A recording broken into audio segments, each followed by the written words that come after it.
All right, guys. Welcome to episode 5, right? How long have we been doing this? 4, 5? We made it 5. 5. All right. Episode 5, I yeah. get confused by that sticky minute sometimes.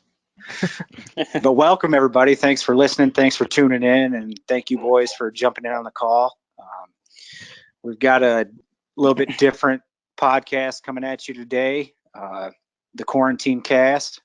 We are all keeping our social distance or not, depending on what you're doing.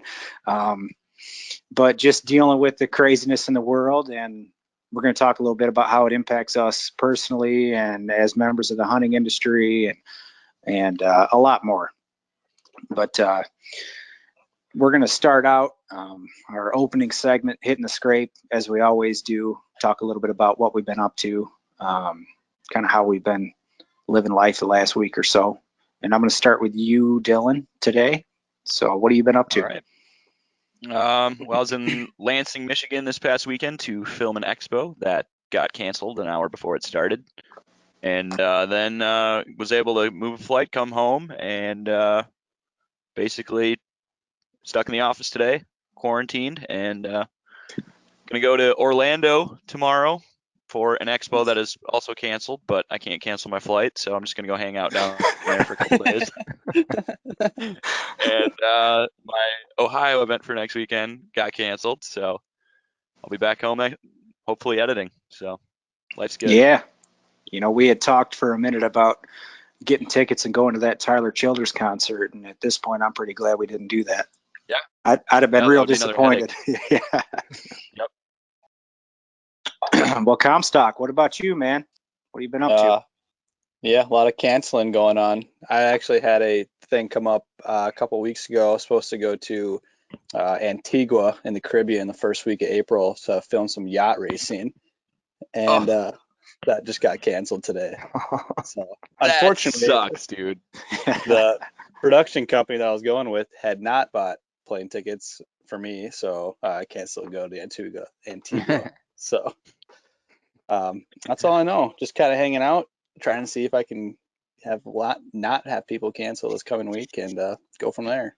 Yeah, that's crazy. A lot of crazy going on. Brennan, what about you, man? What have you been up to the last week? Well, last weekend we were down in Iowa for the Deer Classic. Aaron and I were down there. Mike stopped in briefly, and then so at least we got one show under our belt this year. We were hoping to do Ohio and Wisconsin, but those have obviously been canceled. Still got hope for Deer Fest at the end of the summer. That's still a long ways out, but after that, went down to Kansas with Mike. We actually are moving our lease from the west side of the state to the east side of the state this year. So we were able to pull all of our stands on the west side and get them all hauled over, check out a new property, and everything looked good. So we pulled the trigger on that.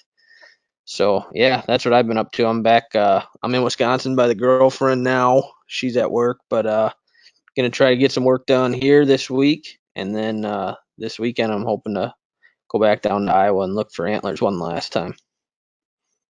How's that been going? What's your total sitting at right now? 55. Pretty slow. Oh man, different strokes. Yeah, that's true.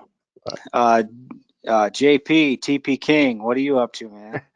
Not too much. This last weekend I actually got out, did a little bit of shed hunting.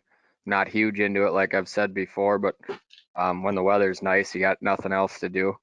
Try to get out. So Mike and I actually dove into a property that I hunted, I wouldn't say quite a bit this fall, but we were in there probably 4 or 5 days, and just about every day we were in there. It's a piece of public, but we had good encounters with some shooters. So we figured once the snow melted, we'd try and get in there and see what it looked like. And we only picked up one dink shed, but it was nice to get out and kind of walk for a couple hours.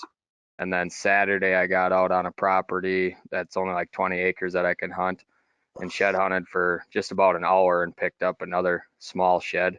But other than that, just been kind of hanging out. Was up by Mike today and got some work and dropped some footage off for them guys and did stuff like that. But otherwise, trying to stay inside before I got to go to work tomorrow for a couple days. So other than that, not much. Nice. Well, Spitzley, hit the scrape. Haven't been up to much, really. Just working at home. This last weekend, it was our friend's birthday, so we went out and got a little saucy. They had a mechanical bull there and everything. We had a pretty good time. Just trying to stay positive through all this stuff, not really letting it change much. Other than that, just been working at home. Where'd you go, Kalamazoo? No, Twisted Bull, was it? Twisted Bull. Huh. Grand Rapids. I think that's what I it's gotcha. When I lived up there last, the only place with a mechanical bull was in Kalamazoo, and that's where we went for my bachelor party. No, this place was in Grand Rapids. I think that was the name anyway. I could be wrong, but Actually, we booked a fishing charter and went to a mechanical bull afterward. So it Did you? was it was Nice. a long, rough day. yeah, we But, actually, she's actually supposed to be staying with us for a month. She's got some academy training going on here in Grand Rapids. But that just got canceled, so she just moved out last night, and I finally got my office back, so we're good to go. nice. Well, Mansell, what about you? What have you been up to? Just at home for the week here. Like Brennan said, we were down in Kansas last week checking out the new lease. Kind of while we were doing that, we were putting together another video for one of our partners, Base Map, and that's what I'm working on today. Is just piecing that together. Working on the first episode from our new season this week. Hopefully, get that out the door. Yeah, just a lot of editing work right now. That's pretty much all I got going on. Got out, like Aaron said, did a little walking over the weekend, picked up a couple antlers, but that's about it, man. What's you got Breaking Spring dropping pretty soon. I saw the trailer, which was dope. What's the date for that? When are you launching? March 25th. It'll be dropping on Waypoint TV, Facebook, Instagram, Amazon, Roku, YouTube. YouTube, Vimeo. I'm sure I'm leaving out some other ones, but yeah, got 4 episodes coming with that, and it's a lot of fast-paced turkey hunting action. Yeah, that's a good time. And Josh makes a couple guest Oh appearances. yeah, you're the first episode. Really? It's all about you. Ooh, I can't wait. Is that Carrot's voice in the trailer? Teamwork, baby. He was in Oh, it. yeah. I think there's Yeah. there's two audio Clips that you use or clips something. that we used of his in the trailer. I Yeah, thought me- I recognize. That's why that he voice. likes it so much. Play that part where I say teamwork again. Yeah. Rewind. No, Teamwork, that baby. turned out great. I saw Comstock in there too. Yeah. Yeah, look good. Yeah. I got to peek Belly- all 4 Was episodes. that you They're- on your belly? They're equally awesome. They did awesome Nice. work with them. Yeah. Yeah, Was for that you sure. on your belly, Comstock? Yeah. He's drinking that scissor. I've got this is actually vodka and water. Vodka and water. Is Getting there? fucked up today. Yeah. I gotta bite the hair of the dog from this weekend. Rolling into Monday. Yes, sir. Right. And that's how you know it's Monday at 3:00. Spitzley's got that vodka water. Quarantining, man. Not much else to do. Personally, for me, hitting the scrape, I've just been trying to catch up on work stuff. Been mapping out a lot of turkey stuff, trying to figure out what we're going to do for this upcoming turkey season. Got some good ideas as far as our opener, which was going to be the Madison, Wisconsin Deer Expo that's now been canceled, or postponed. But you guys think they're going to reschedule that? I don't think so. I don't know how you can reschedule at a venue like that. That's always Yeah, it's probably booked every weekend. right. they had a pretty good point about it though too. Even if it gets postponed, then you're like they're gonna have it the same weekend next year. So it's like, do you want to do it? 7 months Different week. apart or whatever. Yeah. Like people aren't gonna go twice. They'll just wait till it comes around again. Yeah. I think me and Brennan were talking. I think Deer Fest is going to be absolutely slammed with people, though. Hopefully, yeah. Hopefully, if this continues. So. Yeah. To kind of be a last resort. Mm-hmm. Industry's kind of been taking a hit on this expo season for sure. Yeah. But yeah, so just doing that, and instead of that show, which is now canceled, that's our turkey opener here in Tennessee. So I'm going to be hitting the ground running. Hopefully Spitzley comes down. We've been talking about doing a little turkey hunting. Working on trying to get Tom Adelman from Dirt Nap to come over and turkey hunt with us. And I actually was thinking about this for the last couple of days, and I think I'm going to right now open an invite to one of our listeners who would like to turkey hunt East Tennessee. Ooh. Wow. Anybody that wants to come down or lives in close enough proximity to make that happen. April 4th is the opener, and I will provide food, drinks, and lodging.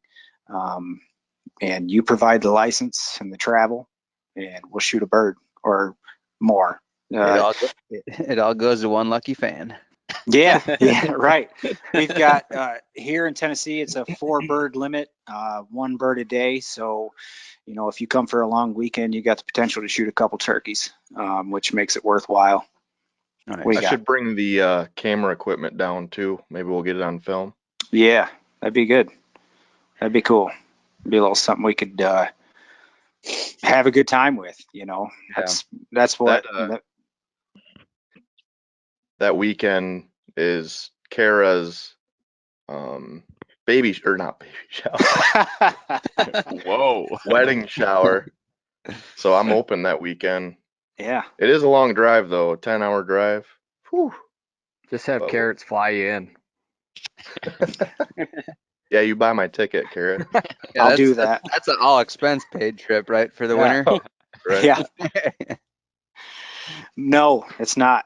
But no, provide the travel and the license, and I'll hook you up with a good place to hunt. We got a few hundred acres of private that we can bounce around on, and a lot of public land that's like river's edge type, Tennessee river banks, that a lot of it is grass fields and woodlands. So it's good turkey habitat for sure. We got a lot of birds around here. I've had some friends come down in the past, and we did really well. We do a little doubling up from time to time, which is fun. It's always a nice thing to have happen. But yeah, I thought we might as well. Why not? Throw that up on 6-packs and racks and make something out of it. But yeah, anyway, that's pretty much it for me. Just working, getting ready for turkey season, shifting gears. I'm still waiting to shed hunt. All the bucks are still holding. Everything I see is still holding. I do a lot of driving for my day job, and I'm seeing nothing but does running around and constantly swerving off the road trying to look and see if it's bucks that have dropped. But it's just a lot of does on their feet. And on camera, it's all bucks still holding. So I'm not worried about putting too many miles on the boots yet. But that's pretty much it for hitting the scrape. So next up, we are going to move to our segment that we call Send It or Save It. And this is a segment we have where we talk about a topic and you decide whether you're going to send your shot or you're going to save it for another opportunity. And this special episode, we are going to be talking about the coronavirus. So what are you boys thinking? Are you going to send your shot? Do you think it's a real threat? Do you think that we've got real reason to hunker down and go into quarantine? And this is a very nuanced topic, and I understand that. So hopefully everyone understands that we're not medical professionals. We're just some boys hanging out and offering opinions. So don't get too carried away with our opinions. But as far as how these things affect us in our daily lives, we're just going to kind of spill our guts a little bit on how we feel about it. Why don't we go ahead? Before we start, I got a special hat for this segment. Oh boy. Not your base map, wanna. Ooh, Ooh. I like That's it. all toilet paper. It's tinfoil, son. Oh, That's awesome. Sticky. you- Why don't you? What? Did you make that last night when you're on your Nah. Tito's? Nope. I made it about 30 minutes ago, just for you. oh, that's great. Oh, I love it. It's we're gonna have this on the website, Wild Carrot Official. That's bad. Quarantine hat. Sticky. Tell us how you feel. Coronavirus. I don't know if you'd. I would save it. I think that. I mean, they're taking a lot of precautions, which are probably a good thing, but I don't see the threat being as bad as they're making it out to be here. I've seen how many memes and photos and data online about how these other previous flus, viruses, whatever, have affected us. And I think that right now everybody's doing way too much to try and get ahead of this thing without considering the economic ramifications that are probably going to last years. Like, I think that they're doing everything they can to pat themselves on the back for taking care of this virus without considering the actual consequences that aren't just virus related. I mean, Yeah. I think that this is going to hurt a lot of companies, and a lot of companies in our industry especially. We talked a little bit about all the expos getting canceled, and just imagine all the outfitters right now that are missing out on getting clients for the fall, or those small businesses that sell 90% of their products in the next month and a half or so. And a lot of those companies probably don't have the capital or money to survive. So I think basically this whole thing is just, I mean, it's a shitty deal all around, but I think the way it's being handled is also a shitty deal. Yeah. One of the first things I thought about were all the small mom and pop turkey call companies Yeah, that are at exactly. those expos. Like, they're going to be screwed this year because that's their bread and butter, is going to those expos in the springtime. No doubt. Yeah, I talked to Jeff Frederick. He makes Champion Choice calls. We actually use his calls. He's out of Wisconsin. And I talked to him, and he was almost in tears because he's like, I sell all my turkey calls at these shows. He goes, that's how I live. And he's shit out of luck. I mean, he still has the opportunity to sell stuff online, but his thing is getting in front of people, showing them how to use the calls, and that's why people buy them. And like, for someone like that, it sucks. It's terrible. Yeah. That's honestly kind of a similar effect on us. We don't go ham during expo season, but it is a big part of our business, is just getting in front of people. Absolutely. Being small and mom and pop style, it's can be kind of detrimental to not have that FaceTime with hunters. A lot of people come through the door at those expos, so it sucks for everyone, for sure. Comstock, man, how are you? How you feeling? You gonna send it or save it on coronavirus? I'm gonna save it. Pretty much same thoughts as Sticky. It's a shitty deal all around. And I think there's a little bit of an overreaction to it. I think the precautions that everyone's taking, we probably won't know if they were, if any of these precautions were necessary till down the road, which I don't think a lot of them are. So it's a tough thing for sure, and losing out on even like us, we're losing out on business here. I mean, I had thousands of dollars I thought I was gonna make it in the next few weeks that are out, just not coming in now. So it's a tough deal. That's kind of where I'm at. I think with like, for me, being like a super avid sports fan, in the beginning I just thought this was gonna blow over in like a week or two, like it was no big deal. And then when the NBA canceled, that really got my attention. And then I started doing a little bit of research, and it seems to me that I wouldn't say the excuse, but how they, everything that I read from like a doctor's perspective is, it's elderly and medically at risk, which are the people that are whatever. But isn't that like for any kind of like big sickness, right? Like, Or the I don't common know. cold? Yeah. Right. So that's where I'm at. Understood. What Well, are you you guys? upset that Nebraska's not going to be in the Final Four this year?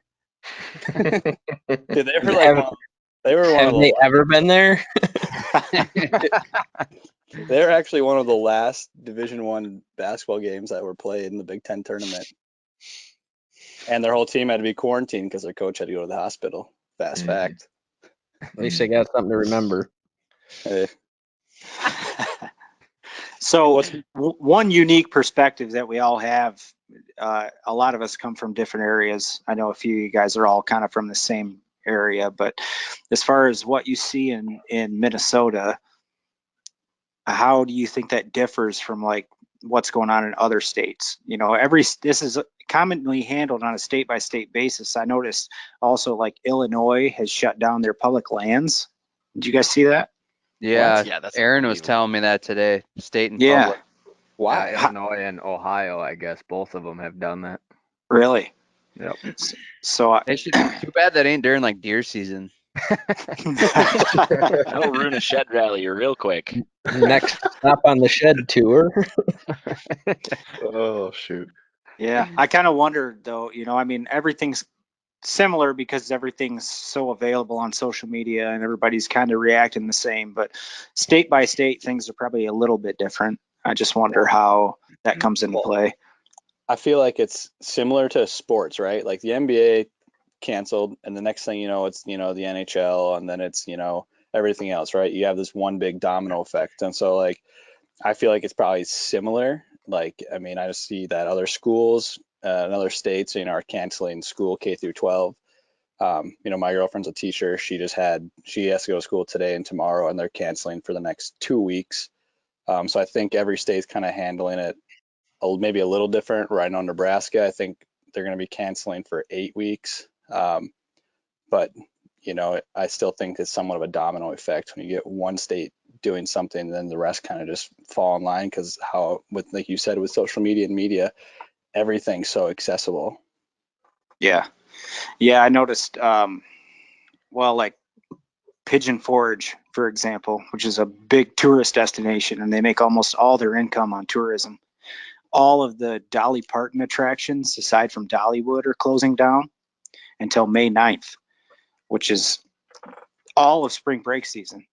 And they get a lot of people coming through there during spring break. So it'll be interesting to see kind of how that plays out. And they're just sort of coming off the tail end of the big wildfires that were a couple years ago or whatever. And so that it was basically being rebuilt and being rebuilt well, but it'll be interesting to see how much of a hit it takes from this.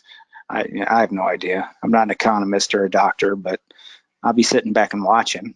It eventually will affect me in some way because I'm involved in the construction industry, and that's always sort of down the line, when the economy starts to taper, that tapers. So we'll see.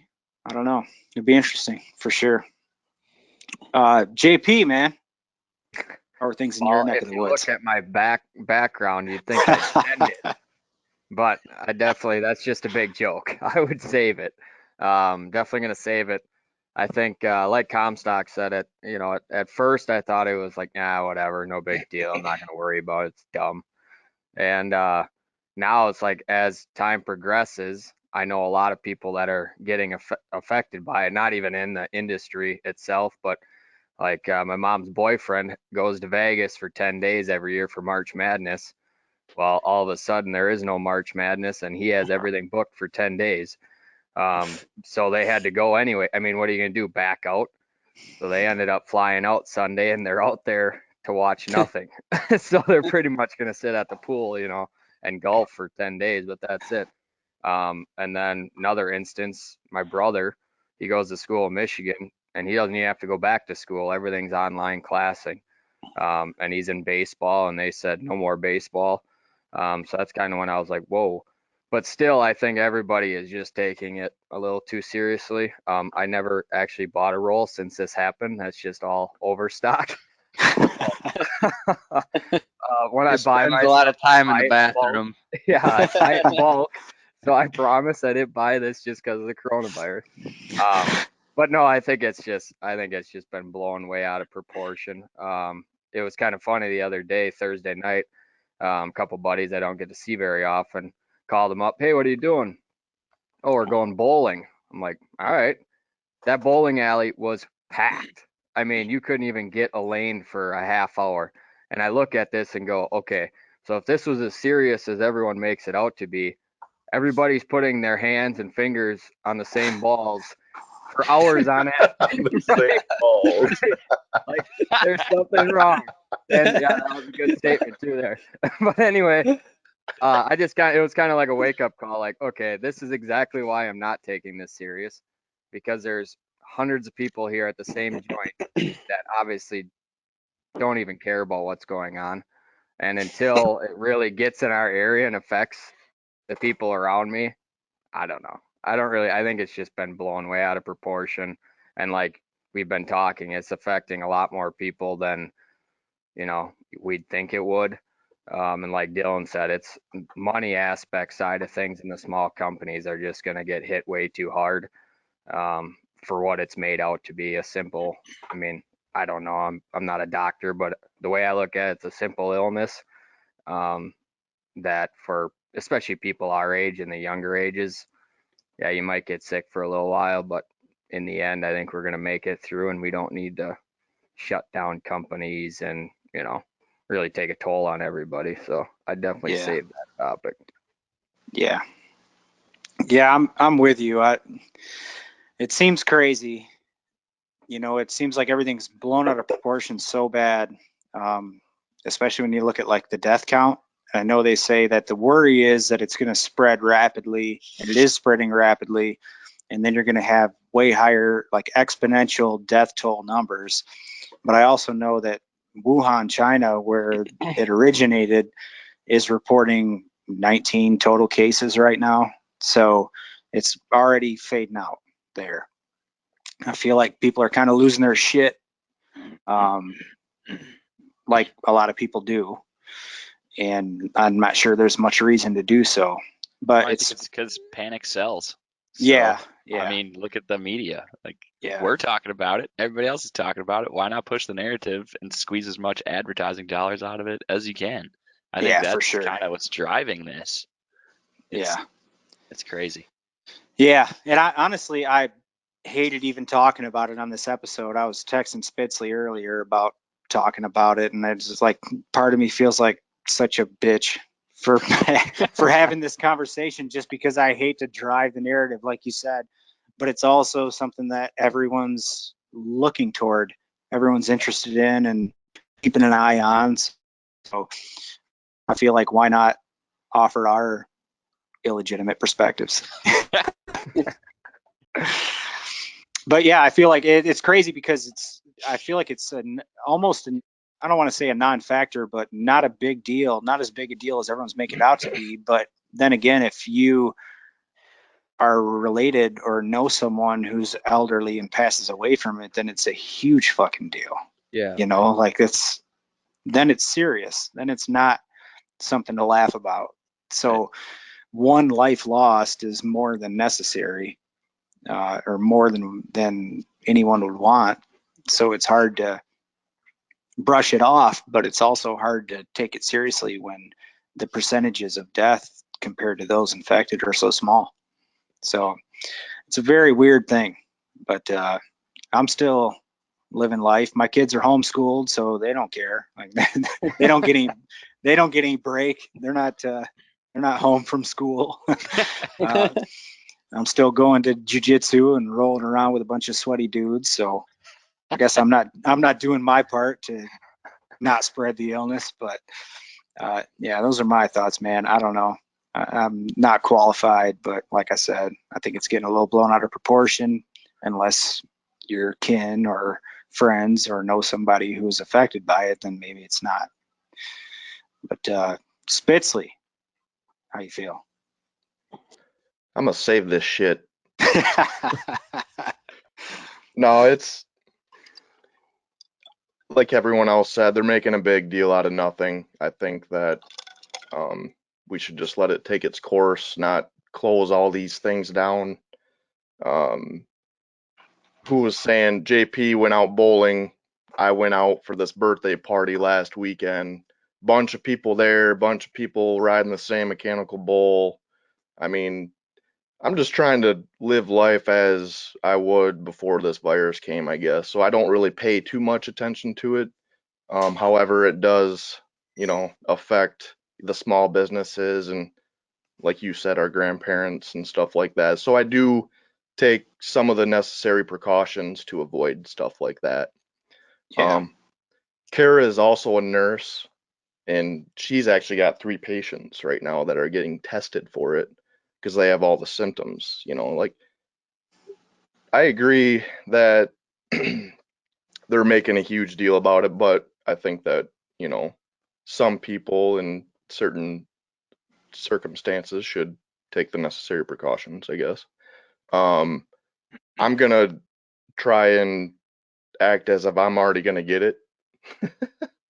I mean, another thing is I'm worried about other people. There's some crazy motherfuckers in this world, and honestly, that's my number one concern. So my guns are loaded. I don't want nobody trying to break into my house, trying to steal TP. Yeah. I won't, I promise. You I put a got target on your own. Yeah, Everybody knows JP you don't can got to worry stash about it. now. Yeah. But no, I'm trying not to let it affect our daily life. I'm just trying to do my thing, and hopefully it all passes soon. And some others might be different. They might be really worried about it, and if you are, that's good. I mean, do what you got to do to yeah, whatever. So Carry on. carry on, my wayward son. Mansell, what about you, man? How you feeling? I would say I'm more middle of the road on the issue, but since everyone else is saving it, I'm gonna lean to send it just to go give a different aspect of the whole deal. But let's see, where do I want to start? So I guess we kind of already touched on it. Like, we all know people who are elderly. I feel like since, there's no vaccine out there currently right now for this, we have a responsibility to care for those people that we care about. And if it means not going to big giant gatherings or public places to protect them, then I think we have the responsibility to do it. My wife works in ER, and I'm sure Spitzley hears the same kind of stories every day too. She's had to test several people already for coronavirus, that some have had symptoms, some haven't. And it's scary, like some of the stuff she tells me when she comes home every day of them, like they're running low on supplies for face masks, things like that, to protect them at work, to the so they don't get contracted with a virus. She was also she she knows a lot of other people in the healthcare profession, and some of the people that are scheduling surgeries and things like that are canceling because they don't have the supplies needed now to perform some of them with everything going on.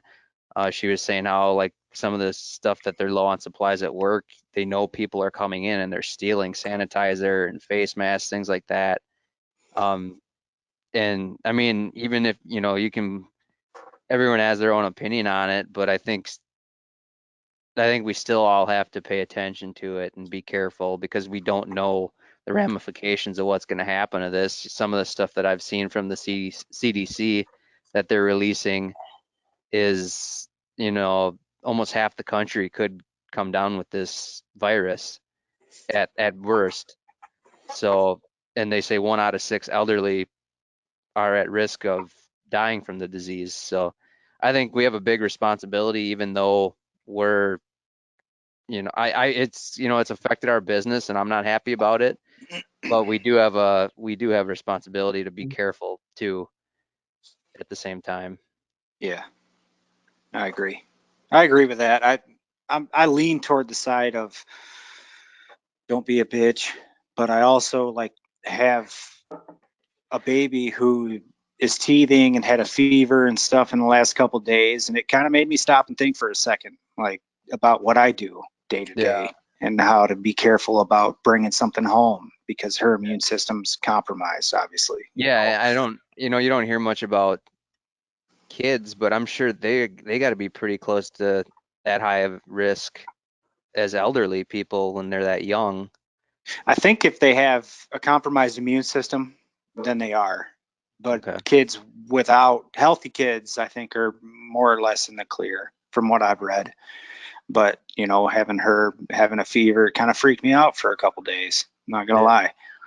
But it's weird because most of me is laughing at it, and part of me is like, I don't know. Yeah. I'm not in that game, so who knows? But B, what about you, man? How you thinking? I'm gonna save it. I mean, flu season comes and goes every year this time of the year. I mean, it's just being built up way bigger than it needs to be. I highly advise, obviously, if you don't feel good, stay at home. Don't go running around out in public and getting other people sick. But at the end of the day, I mean, we probably all get the flu once a year, and we're all still here to talk about it. So that's where I'm at with it. I mean, just be smart about it. If you're not feeling good, keep your ass at home, and everybody will make it through, especially if you got a freezer full of venison. True that. Yeah, that's another aspect of the hysteria that obviously everybody in the hunting world sort of chuckles at when the grocery shelves start clearing out, because we've all got plenty to eat, or most of us. But yeah, it's a weird thing to try and understand. I have no relation to what it would be like to be living in the city and not able to find my own food. I can't relate to that at all. So I can't imagine what the stressors of those people are. But I don't really care to imagine it either. Life choices. Right. Yeah, you went left. You should have went right, son. All right, guys, for our next segment, busted tines. This is something we ordinarily talk about. Any topic that's kind of a pain in our asses individually. But this week being a little different, we're going to mix it up and tackle it as a group, because it's something that's kind of a busted tine for all of us. Something we all get a little bit irritated by, I guess you could say. And that is the sensationalization, over sensationalization of all things in hunting social media. And that's something that's more apparent during shed season than most times. But it's also something that goes on during hunting season as well, and throughout all times of the year, really. But shed season's a big one for us because I feel like a lot of marketing plays to the story, and Billy Bob's been on the hunt for deer for the last 38 years, and he's found a shed and has one that he can track for the last however long, and he's been writing and taking pictures and just really romanticizing the story of this dude who's on the hunt for a shed. And I don't mean to knock you, Brennan, because I I don't know give that a shit. I'm not talking about you, because you keep that shit to yourself. I try That's to. You do. You really do. And that's fine if that's what you do as a person, and you're personal about it like you are, then I commend that. But what I'd hate is when companies try to leverage that for marketing, and it just gets old. It just gets a little dry and hard to believe. So that's kind of our general busted time, and I've been noticing a lot of that going on in social media. So what are your thoughts on that, Brennan?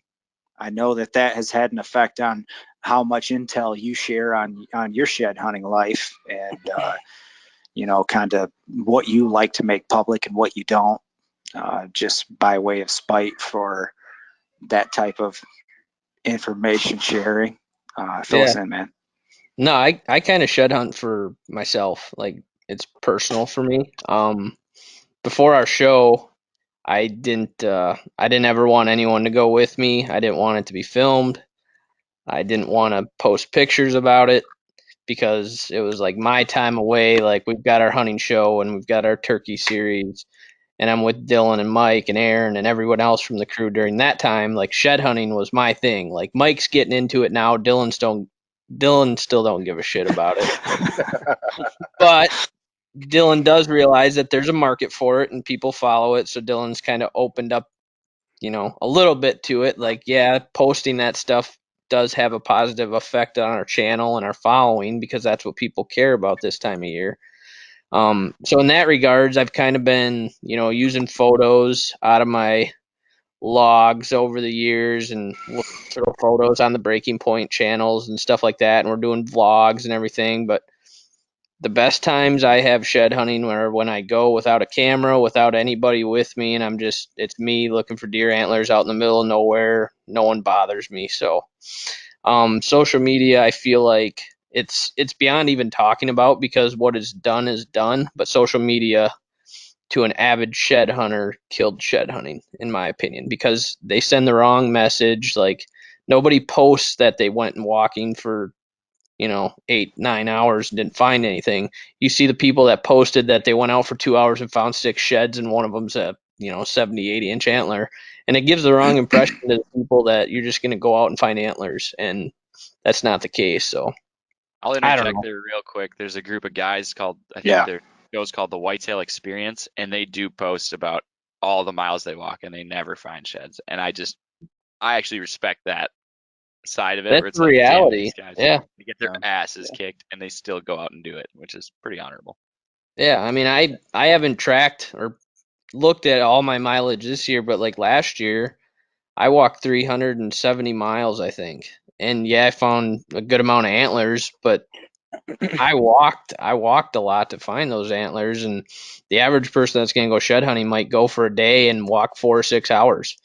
I can't tell you how many 4 to 6 hour walks I've had where I didn't find shit. So it's not, I don't like social media when it comes to shed hunting. Yeah, I think a lot of people don't realize the amount of miles, especially when it comes to shed hunting, you got to put in.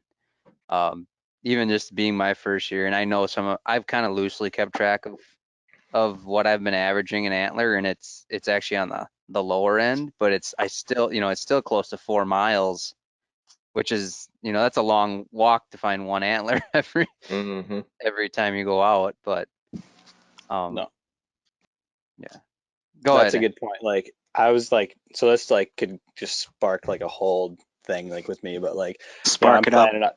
I'm planning on a video here at the end of like shed season. I'm gonna do is like if anyone's watching any of my videos, like the last I don't know 5, 6, 7 are all tips on shed hunting. It's all shed hunting tactics, right? But like at the end, like right now, I'm tracking this year my miles like pretty closely. Right now, I've walked 70 miles and I found 5 antlers, and so I hope to end up in that 20 to 30 range, but like, what you guys just both said, it's however many miles you're walking to find that many sheds. And for me, I might find 20 to 30 in a year, but like Brendan said, if it's not just a couple 4 to 6 hour walks. I mean, yesterday I went for a 5 mile hike and didn't find anything. And, there's a lot of those days in just even one shed season. Oh yeah. Yeah. Yeah, and I think people often overlook deer density. Like depending on the area you're in, if you're in my area, for instance, our deer density here is probably significantly less. And I've got to admit, I've not even looked into it to compare it to what you guys are up against in Wisconsin. But I imagine it's less, just because I've lived up in the Midwest before and know how many deer I've seen while hunting up there compared to what I see when I hunt down here. But that's a factor that most people don't That's an even interesting put into. take. Yeah, you don't even put in consideration, and they'll go out and get discouraged when they don't find something. And even Not only deer density, but their concentration at that time of year, because you Yeah, could be in an area that has 50 deer per square mile, but if they're not in a few 100-yard area in the winter, you're gonna walk a long ways before you find anything. yeah, Perfect Yeah. example is Dylan. I mean, Dylan sees it firsthand working with Jeff Sturgis all the time. Jeff's got a property that's dynamite in the fall. Usually holds anywhere from 4 to 10 mature bucks in the fall.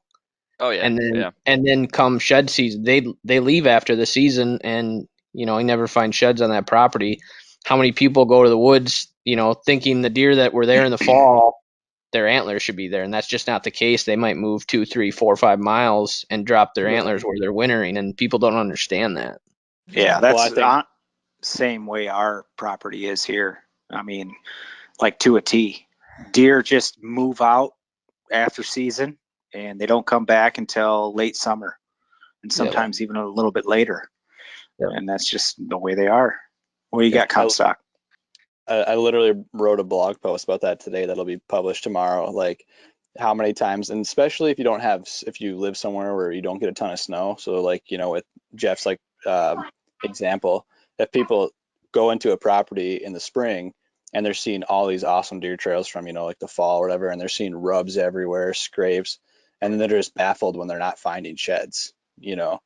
Like they're just simply not there. Like when it comes to the fall, you can't shoot a big buck if a big buck isn't on your property or nearby, right? It's the same exact thing when it comes to sheds. Absolutely. Yeah, people get mixed signals. That's kind of what we're talking about when it comes to social media. But it's not just that. It's also like, It's the hunt itself too. yeah. Yeah, getting back to kind of, you know, the over sensationalization and that, I think there's so much in the marketing side of things that they try and make everything seem so cool, like not life and death ways, but like, wow, can you believe this?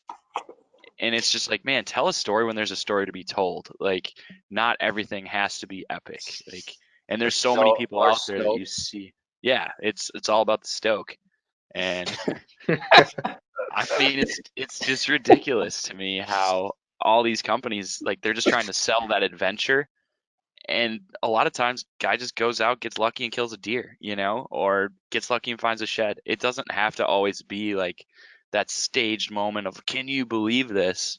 And to me, that's what just drives me nuts. And I think we all know the guys on Instagram that have a photo, and then there's a story about the photo that you got to scroll and read the whole thing. And it's like, man, you just found an antler. And then 3 weeks later, they post the same thing. Oh yeah, or they took 40 photos of that one instant, so then you're gonna see that throughout the year, all of that one memory, and it's like, I get it. That's why we do this, is for the memories, but you don't have to sell that to everyone. Like, I've actually gotten away from posting a lot on my personal social media unless it's like something I actually care about. Yeah. And it's for that 100% for this reason we're talking about, is because I'm so annoyed on people posting the same shit about having to be epic and all this. And it's like, you know, and we produce a hunting show, so like we're obligated to put content out, but at the same time, like, I want to just go out on a tree and fucking hunt and have fun. Like, it doesn't always and that's have the story sometimes. Like, that's it. Tell that story then, you know. And I think that's what we try and do. Yeah. But, and you know, I let a lot of I don't post as much on my own personal because a lot of it's being told through our breaking point page too. So I don't feel like I have the need to. Yeah. Or to reiterate it or keep spewing it over and over. Like, if I shoot a deer, I'll do a post on it and I leave it at that. I usually don't. I might do one post throughout the year about, you know, some of the struggles I've had through the season, but I don't feel the need to have a story every time I go to the woods about what the fuck's going on. Like, I just want to go sit in a tree with a buddy that films with me and have a good time. You're going to find out about it when you watch this next season. Right. Yeah. Yeah, it kind of wears you out. One of the best stories that I ever had unfold was not something I ever posted about on social media. I was working close by to our property where we hunt, and was seeing a lot of deer movement on the property where I was at work. And so I thought, shit, I'm going to run over there to where we hunt on my lunch break and grab my gear and get ready for an evening hunt. I'm going to cut out of work early, you know. And on the way, I was driving and watching on the roadsides deer all over the place moving as I was getting closer to that property and getting excited about it. And so I started looking over here and kind of veered off the road and went off and hit a culvert and blew a tire on my Jeep. Yeah. And limped it onto our property and called my wife, and I was like, hey, I have a donut, but it's flat too. I need you to bring me a spare shit. tire. I had a spare in the garage at home. I was like, I need you to bring me this. She's like, okay. But I had luckily gotten close enough to our property in our cabin, which is where I keep all my gear. So I was like, hell, while I'm waiting for you to get here, I'm gonna run up there and grab my rifle and take a walk through the woods. And I shot a nice little 8-point that was chasing a doe, and it was mid rut, and it wasn't a huge buck. It wasn't, it was just like spur of the moment, something unexpected. I was wearing jeans and Nikes and just just walking. And this buck came down over a ridge chasing the doe, and I pulled up and shoulder shot it. And the rest is history. But that's nothing that would get any mileage on social media. But that's a real world story that I feel like most guys can relate to something like that. Like, Absolutely. I have That's I have a awesome. very similar story to that. Just actually, is my last buck that I shot. No one knows this because I didn't post it on social, but I ended up running out of gas to my destination. So I called Kara to pick up some gas and give me gas because I was, 6 miles away. It was about a 45-minute drive to the lease, and she grabbed me gas, and I had this urge in my stomach. I had to take a shit. I had to take a shit right off the expressway, right off a ramp. No shit, this is no joke. And this is not something that anybody would just advertise out there. But anyway, yeah, so I ran out of gas, took a shit right off the exit ramp. She brought me gas. I got to the stand about 45 minutes after daylight, and then I shot my buck, smelling like gas, shit. Yeah. That's No an one knows epic that. story. That deserved a post. And Yeah. and I've told that like on another podcast before. I've shared that story before, but no one knows that on social media. You know what I Right. mean? Like they don't Yeah. know. But yeah, They when you should. told your story, that sparked that story. So sorry. You should Yeah. call that buck the pump and dump buck. The funny thing is I didn't have TP, so I used I had to cut some of my shirt off too. And I dropped my quiver. I dropped my quiver too that same morning Just shit on it. Yeah. from the Sounds like tree. a- So I had one arrow. I had one arrow. Talk about a shitty day turning around. Shitty day.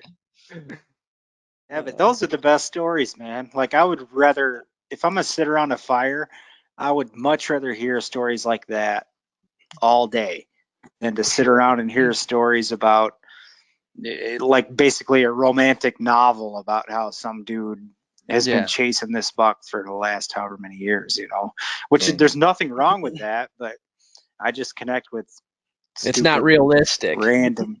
But a Yeah, yeah, a yeah, lot yeah. of the two stories you just told, they wouldn't sell on social media because they're not 150-inch deer. Yeah. Oh, yeah, That's mine was- that's it too. But that's a whole other topic. Gotta be a certain level in order for it to be cool. Yep. I don't. Yeah, Yeah, I that's kind of very feel true. like I don't know if those stories would get much mileage on social media, even if they were, because I think everything's got to be so polished nowadays. I mean, Yeah. maybe that's just because I'm thinking about like Matthews or I don't know. I'm thinking, like, what if I did like post this stuff on social? That'd be fucking funny, wouldn't it? Yeah, it'd Would be you guys funny. be involved and like Try it out. want to watch that? Me running out of gas, me shitting off the side of the Yeah. road, I'd love to me watch a cutting my video of shirt you off. taking a shit. I'm sure at the time though, that'd be the last thing on your mind is thinking about filming. Oh, yeah, exactly. And that's Yeah. very true. Yeah, but I feel like that's part of the reason that the bone collector guys took off so well, is because they were so relatable. They're just regular dudes when they started out doing regular hunting stuff, Mhm. not trying to sell you on some grand, story. It was just what they do, Hmm. and that's starting to kind of fade out from our industry, and it sucks. Definitely. I even And realize it with my buddies. We'll be out at the bar talking or whatever, and it's during hunting season, and you can tell they're skittish to talk to me about that they shot a 15-inch wide 8-pointer or a 4-corn, or their uncle shot a 6-pointer. And of course, I love every minute of it. And by the time you're 5 minutes into the conversation, they're completely fine with telling you a story because they realize you're completely into it and you're all for it. But at the same time, I'm thinking, man, this is pretty shitty.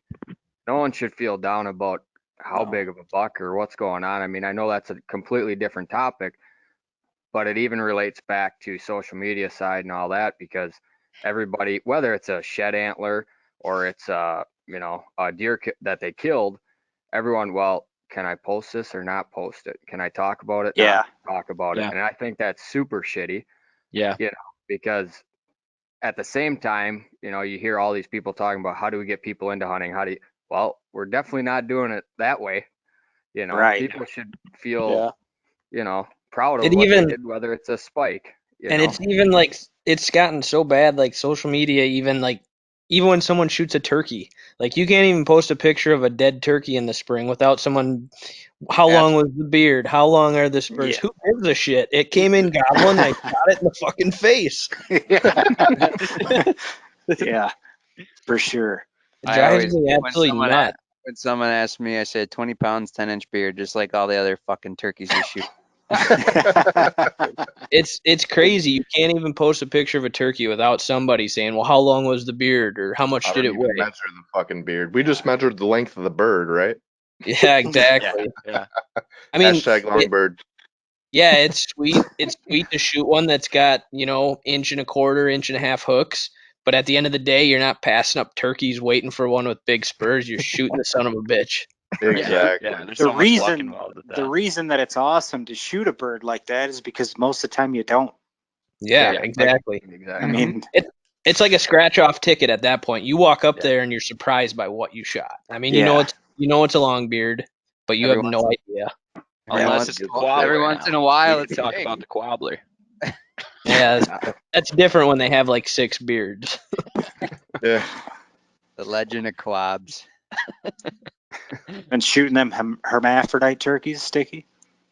No, we had a bird in a spot that literally was a legend, and he had 4 beards that we could see. Jeez. He would It have was been ridiculous. Wisconsin state record if He my would've dad been could hit the broadside. He peppered him You missed him. Huh? at like 60 Always. yards. So I'm like, we're going way off a rabbit hole here, but every year my dad usually gets fixated on one turkey that Really? he sees, and it happened to be this bird that year that had like 4+ beards that we knew of, and I think Brennan and Dylan you two might have been with him. Yep. And he called him into like 40 yards one day and missed him. And I should dig that footage up for a post. This Yeah. bird didn't just have I wanna like see one that. main beard and like then 3 like spindly ones. This thing had like roll. 4 man beards. The thing was like legit that wise, like would have been. beard. I'm pretty confident it would have been a state record. For sure. Probably would have with that many beards. It's crazy. It was nuts. I love the fact that your dad's in that trailer too, man. Every time I see your dad in those videos, I'm like, that's awesome. Yeah, I like That's that. what he lives for, turkey hunting every year. He's good at it, man. He does all that scouting. Oh yeah. All right, boys, we're going to move on from busted tines, talking about the romanticizing of hunting and social media and how it could play a negative effect. We're going to try and turn the page on that, which we could talk about that forever, probably, because it's a pretty serious effect and it sucks. Now we're going to move to blood trails. I want to talk about expo season. Expo season is destroyed. So what are we doing instead? What are you guys planning on kind of working toward instead of expo season? Because a lot of our shows have been canceled. So we've got some open space now. How are you going to be spending that? And I want to start off again with Brennan. What are you thinking, man? Well, we were supposed to be in Ohio this coming weekend, and in place of that, Aaron and I are going to Iowa, down to Iowa. I am going to finish all my tree stand work, and I still have a couple of spots that I want to walk and look for sheds. And then 2 weeks after that, when the Wisconsin show was supposed to be going on, Aaron and I are going to be heading to Kansas to put up all the tree stands and stuff down on the new lease. So those were the two shows that kind of opened up a couple weekends that I'm now going to use them for other work that has to be done to get ready for the fall. I dig it. Sounds good, man. Spitzley, what about you? Yeah, so I actually didn't have any plans on going on to any shows or going to any shows. But as far as the next couple weeks, my plan is to, I know I'll be coming down to Tennessee to bird hunt with you, Carrot. I'm looking forward to that. And doing some more work at home, spending time with family. Probably gonna get more into shed hunting now. I've only been out twice and walked, or 3 times now, and found 2 antlers. I've walked 20 miles and found 2 antlers. So I'm gonna rack those miles up and try to find some more antlers, get outside, and try to leave this coronavirus behind me and just get outside and quarantine for that. Sounds good, man. I'm going to take this opportunity to again reiterate that I'm serious about having one of our listeners come and hunt. East Tennessee, I'm right outside of Knoxville. We've got a lot of land, private and public, a lot of birds around here. We'll get you on film, make something special at the event. I'll provide the food and drinks. You provide your own travel and license. Take care of that. And if you are up for that or interested in that, shoot us a message at Six Packs and Racks on Facebook, and we will pick one lucky listener to join us. How are you going to pick the guy? We should make a post or something, and I'm going to do a background check and decide who I like the most. well, I think we could make it like a shareable event too, and make it like a kind of a big deal. You know what I mean? Where it, I'm fine with that. I'm maybe serious, make some man. kind of post. Call it like pick of the pack. Yeah, yeah. There you go, pick of the pack, and then whoever shares this or whatever. Yeah. You know what I mean? Because I think that will get a lot of attraction. Let's do it. Do it. We'll I'm good with it. I'm good with it. And honestly, that's when I started Wild Carrot with my dad. That was like one of our biggest goals, is just to get more people hunting and to do whatever we could with what we had to try and involve as many people as possible in hunting. So this kind of thing excites me, and I'm happy to do it. So the accommodations will not be first rate. They are it's an off the grid cabin, and you will have all the bush light you can drink and all the hot dogs you can eat. I was gonna bring my tent. Can we enter? Yeah. Sounds kind of like a 5-star deal. What are you guys not gonna make it for that then? That's too far a drive for that for me. I looked into flights and they're like $350, and they were like weird hours. Like, really? That's crazy. Or they were sold out. I don't understand why they were sold out. Why that's such a. It might be hard. They might even get rid of the whole flying in anyway. Yeah, who knows? So who knows? It's kind of a niche market flying into Knoxville, so it gets a little weird sometimes. Like I would book a flight right now, that's for sure. Yeah. Unless they, gave us our money back for it. It's weird because like I can fly from Tyson McGee to almost anywhere for like $99 round trip right now. Oh, Jesus. Yeah, like anywhere. Denver, Punta Gorda, Florida, anywhere east of California, basically. Are you flying into strip zone then, or what? No, I'll be driving. Why? You're gonna pay more for driving than your $99 flight. And we'll pick you up at the airport. Yeah. Nope, not for me. Not for me. I'm like Josh. I'd rather drive. It don't matter if it's 12 hours. I'll drive before I fly. Yeah, I'd rather drive. What I know this is getting off topic, but We'll talk about it later. I'll text you about it later. Okay. It's about that All right. weekend, but we'll Okay. keep going. All right, JP, man. Expo season's done. What are you going to do instead? Brennan pretty much covered covered the plans for the next couple weeks, but like he said, just hopping over to Iowa, helping him out there. Pretty much looked at him today. I was like, "What are you doing now?" Because that was pretty much what we had scheduled for the next month, right into turkey season, was expos, and they're not going on. And obviously, I'm single, so I have nothing going on. So instead of sitting at home like I did all weekend this weekend, it's like, let's get out of town. I go stir crazy if I'm sitting at home. So I'm gonna go to Iowa and then probably take a week off, maybe go visit my dad up north, and then head to Kansas and check that property out and see what that looks like. So it's about the only plans I got from now until pretty much turkey season rolls around. Awesome, man. Well, on the last podcast, you told us that your Jeep Renegade gets 27 miles a gallon. So what the fuck is your excuse to not come down a turkey hunt? Well, I'll be in Kansas.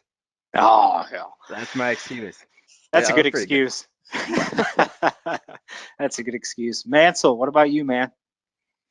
I'm just gonna try and use this time to get ahead on editing.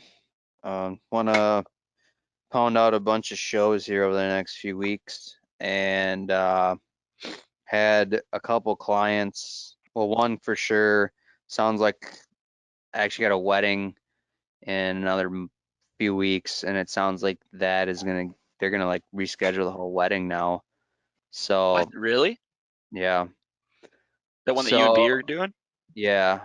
So I got a feeling with that happening, I want to try and get ahead on as much work I can do from home, because once stuff settles back down again, I feel like there's going to be a lot of need for video work outside again. So just trying to make myself available for when that does happen to bring in work and try and hopefully compensate for the loss of income.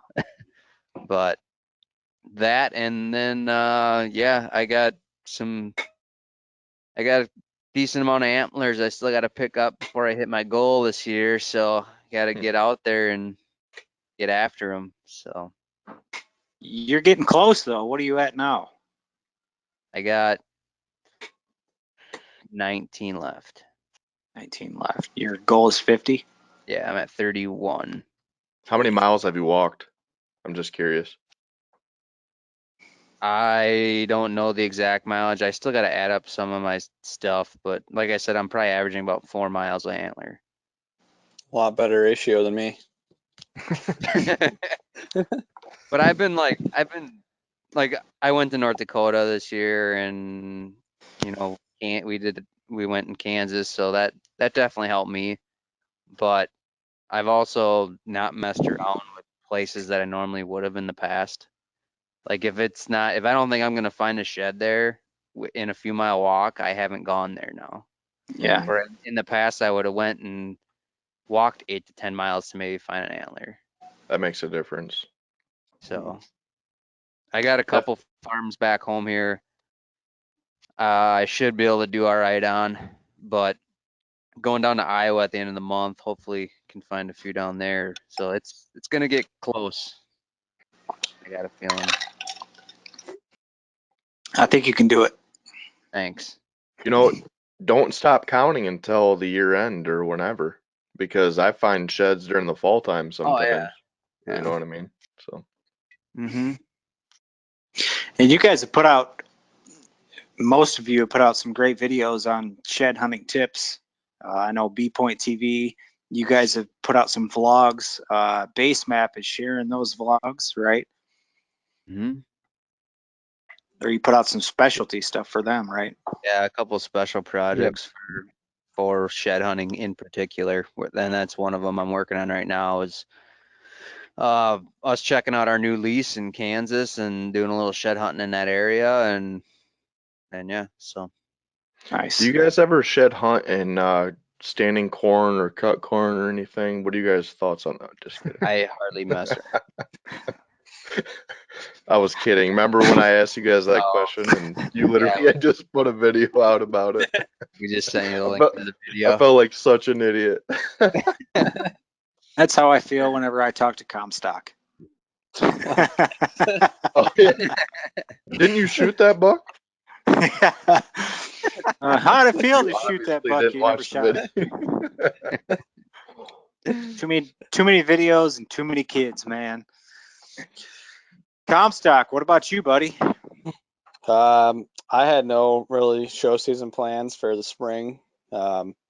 So as far as that's concerned, nothing's really changed. But next week, Tuesday morning, headed to North Dakota. So I'll be in North Dakota for about half a week, and then in Nebraska for half a week turkey hunting. So at least finally get out of the house and actually go do some stuff where it'll be productive. So Excited. yeah, Are you bow hunting them in Nebraska? yeah. Nice. Shotgun doesn't open till like mid-April, so I'll go back there at the end of April too. So I gotcha. Nice. yeah, How many tags you buying? I'm just gonna start out buying one, and then so you can just get them over the counter. So if I shoot one with a bow, then I'll buy a second one for shotgun. Otherwise, I got to put together some stuff for clients too. So I don't know how much hunting I'll do this time around. I'm probably only actually gonna be able to hunt myself. I'll be doing a bunch of filming the other stuff. So Okay. Yeah. What clients are you working for? this big production company that they represent a whole, it's like this huge website. It's called like getzone.com. They work with like Gunbroker and stuff. It's people that I went to a SHOT Show for and all stuff like that. I put together. It's a series called At the Ranch. So I do a bunch of deer tips and I'm doing some turkey videos for them. So Nice. yeah. Good deal, man. Dylan, what about you?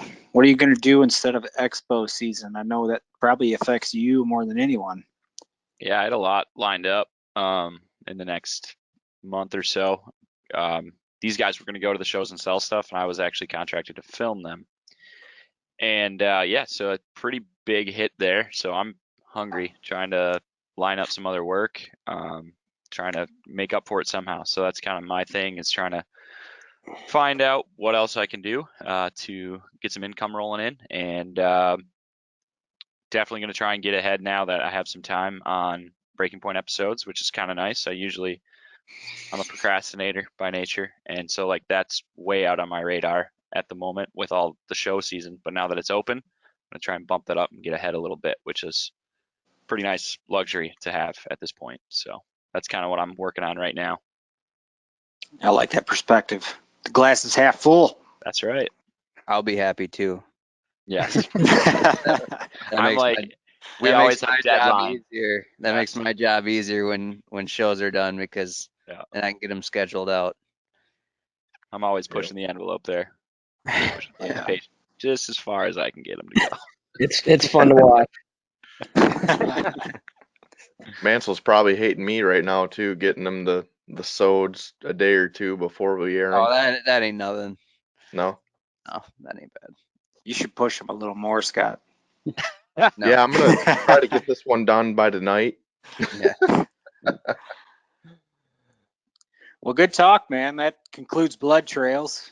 I appreciate everybody kind of chiming in and giving their opinion on what we're going to do with expo season closed. And I look forward to what's going to come with this turkey hunt.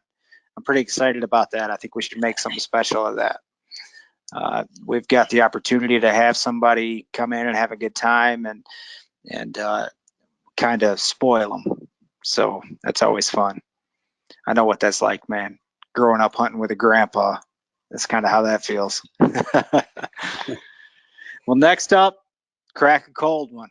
This is just our segment where we all say cheers to you guys for listening. Cheers to us for getting together.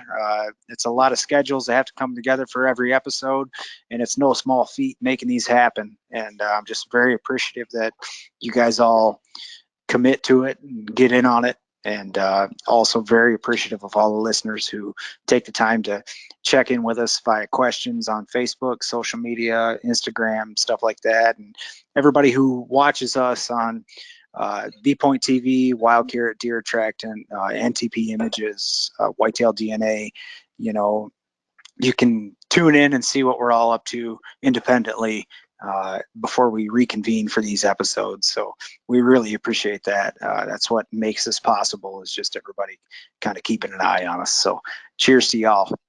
Thanks, guys. Cheers.